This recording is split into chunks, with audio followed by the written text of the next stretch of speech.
কি অবস্থা! কি এই মেয়েটাকে বিয়ে দিয়েছে, এটা শ্বশুর আর এটা বর। বলছে বাপের বাড়ি থেকে 5 লাখ টাকা আনতে হবে। এখানে ক্যামেরা চলছে, এত লোকজন আছে, দেখো ধরে মারছে, শ্বশুর কেন মারছে দেখো। ওই ওই দাদাটা এসে হচ্ছে কি মানে ইয়ে করছে। ভাবো মানে কিরম ফ্যামিলি, তাহলে ভাবো। মেয়ে বিয়ে দিতে বাঙালি দিতে বাঙালি পারবো? বাঙালি নয় তো, বিহারি তো। বাঙালি নয়। বিহারি বিহারি। হ্যাঁ,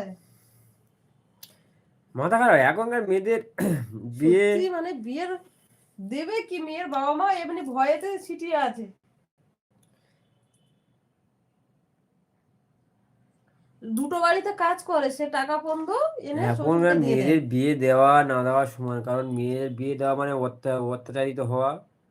কারণ আমরা চাই না যে